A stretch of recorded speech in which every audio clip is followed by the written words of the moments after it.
నమస్తే, నేను Chandana. Welcome to great Andhra big story. Telugu Desam జనసేనల కూటమి పాలన 2 నెలలను పూర్తి చేసుకుంది. మరి ఈ 2 నెలల్లో జరిగిన అద్భుతాలు ఏమీ లేవు, కానీ పచ్చ చొక్కాలు వేసుకున్న వాళ్ళు మురిసిపోతూ ఆదాయ మార్గాలను వెతుక్కోవడం, పవన్ కళ్యాణ్ను డిప్యూటీ సీఎంగా చూసుకుని జన సైనికులు ఆనంద బాష్పాలు రాల్చడమే జరుగుతూ ఉంది. ముందుగా జన సైనికుల గురించి మాట్లాడుకుంటే, వీళ్ళ ఆనందం సోషల్ మీడియాలో పోస్టులు పెట్టుకోవడం వరకే పాపం. పవన్ కళ్యాణ్ జెండా ఎగరేశాడని, పవన్ కళ్యాణ్కు పోలీసులు సెల్యూట్ చేశారని వీరు మురిసిపోతున్నారు. సినిమాల్లో ఇలాంటి సీన్లను చూసి ఆనందపడిన వారికి ఇప్పుడు ఇలాంటి సన్నివేశాలు బాగానే ఆనందాన్ని ఇవ్వచ్చు. అయితే ఇప్పుడు పవన్ కళ్యాణ్ ఎలాంటి వైభోగాలను అనుభవిస్తున్నాడు అనేది పాయింట్ కాదు. ఆయన ఎన్నికల ప్రచార సభల్లో చూపిన వీరావేశం ఇప్పుడేమైంది అనేదే. ఒక్క మాటలో చెప్పాలంటే పవన్ కళ్యాణ్లో ఆ వేడి ఏది ఇప్పుడు కనిపించడం లేదు. ప్రసంగాల్లో అరుపులు కేకలు లేవు. అప్పుడేమో తనకు అధికారం దక్కాలి, కానీ ఆ తర్వాత అద్భుతాలే అనేంత స్థాయిలో పవన్ కళ్యాణ్ ఎలా ప్రసంగాలు చేసేవారో వేరే వివరించక్కర్లేదు. ఆ వీరావేశం ఇప్పుడు పవన్ కళ్యాణ్ ఆచరణలో ఎక్కడా కనిపించడం లేదు. చాలా తాపీగా కనిపిస్తున్నారు. అధికారం దక్కిన వెంటనే సుగాలి ప్రీతి కేసులో చర్యలు తీసుకుంటామంటూ అప్పట్లో కొన్ని వందల సార్లు ప్రకటనలు చేసిన పవన్ కళ్యాణ్ మంత్రిగా మారి 2 నెలలైపోయినా ఆ కేసులో సాధించిన ప్రగతి ఏంటో చెప్పలేకపోతున్నారు. సుగాలి ప్రీతిపై జరిగిన ఘాతుకం కూడా ఆ కూటమి ప్రభుత్వంలోనే. 2014 ఎన్నికల్లో పవన్ కళ్యాణ్ మద్దతుతో చంద్రబాబు ఎన్నికలకు వెళ్లి ప్రభుత్వాన్ని ఏర్పాటు చేసిన తర్వాత 2019 ఎన్నికలకు ముందే ఆ ఘాతుకం జరిగింది. అయితే అదేదో వైఎస్ఆర్ కాంగ్రెస్ పార్టీ హయాంలో జరిగిన ఘాతుకం అన్నట్లుగా పవన్ కళ్యాణ్ వీరావేశాలు చేశారు, రంకెలు వేశారు. అధికారం కోసం కొన్ని వందల సార్లు ఆ అమ్మాయి పేరును వాడుకున్నారు. తీరా 2 నెలలు గడిచిపోయినా ఇప్పటికీ అదిగో ఫలానా అరెస్టు జరిగిందనే ఊసు కూడా లేకపోవడం పవన్ కళ్యాణ్ పేలవ ప్రదర్శనకు తార్కాణంగా మిగులుతోంది. అయితే గట్టున కూర్చుని మాట్లాడడానికి, రంగంలోకి దిగడానికి తేడా ఏమిటో ఇప్పుడు పవన్ కళ్యాణ్ కూడా అర్థమవుతూ ఉండవచ్చు. బాధ్యతలు లేకుండా ఏదో ఒకటి మాట్లాడుతూ ఉంటే అదే హీరోయిజం అన్నంత వరకు పవన్ కళ్యాణ్ తన ఫ్యాన్స్ చేత అయినా విజిల్స్ వేయించగలిగాడు. అయితే ఇప్పుడు పవన్పై ఉన్నది బాధ్యత. ఏపీలో వాలంటీర్ల వల్ల కొన్ని వేల మంది అమ్మాయిల కిడ్నాప్లు జరిగాయని, అది కేంద్ర నిఘా వర్గాలు తనకు మాత్రమే ఇచ్చిన సమాచారం అని కూడా అప్పట్లో పవన్ కళ్యాణ్ తీవ్ర భయాందోళనలు రేపే ప్రకటనలు చేశారు. అయితే పవన్ కళ్యాణ్ ఇచ్చింది పూర్తి అబద్ధపు స్టేట్మెంట్ అని, ఆయన కేవలం రాజకీయం కోసం ఇలాంటి ప్రకటనలు చేశారని ఈ కూటమి ప్రభుత్వంలో భాగమైన బీజేపీకే చెందిన కేంద్ర మంత్రి పార్లమెంట్లో చేసిన ప్రకటన ద్వారా తేటతెల్లమైంది.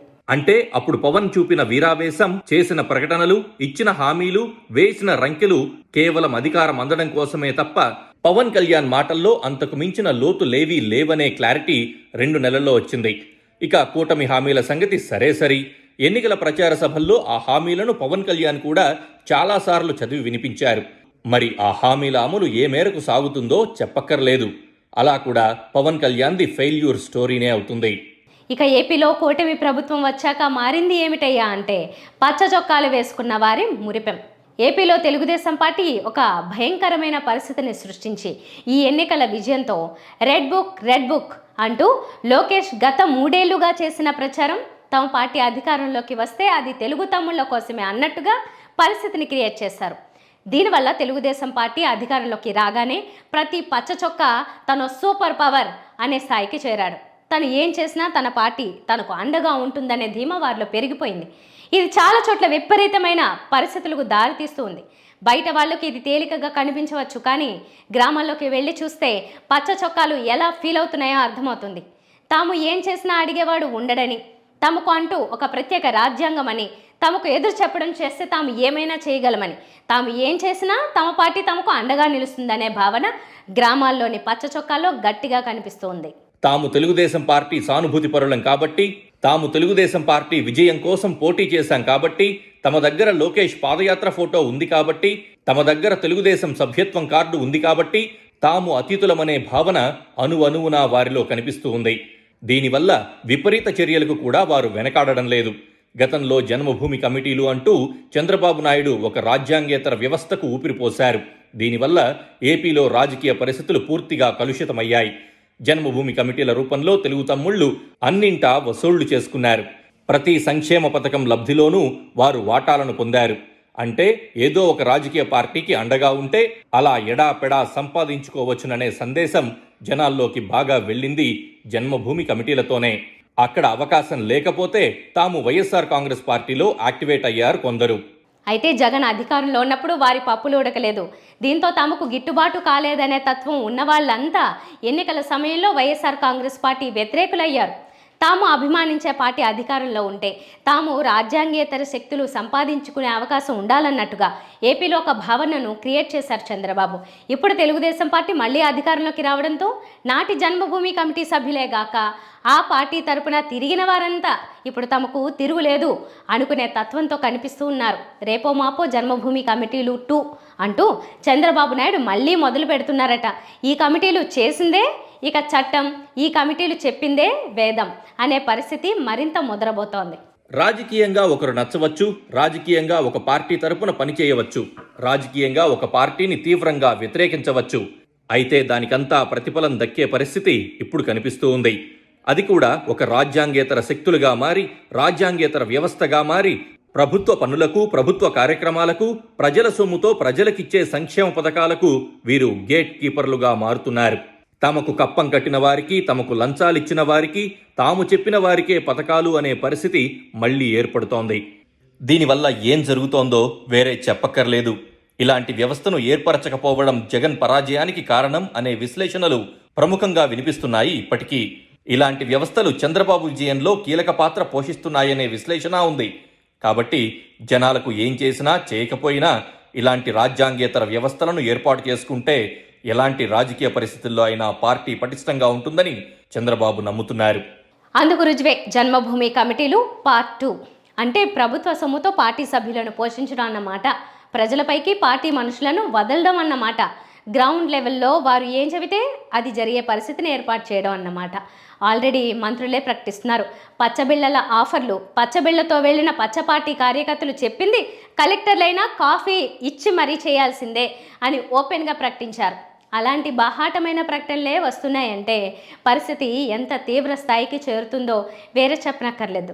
కార్యకర్తలకు ఏం చేయలేదు కాబట్టి జగన్ చిత్తయ్యారు. చంద్రబాబు ఇలాంటి జన్మభూమి కమిటీలతో వారికి సూపర్ పవర్లను ఇస్తున్నాడు కాబట్టి మళ్లీ గెలవగలుగుతున్నాడు. ఇది ఏపీ రాజకీయ సందేశంగా మారుతోంది.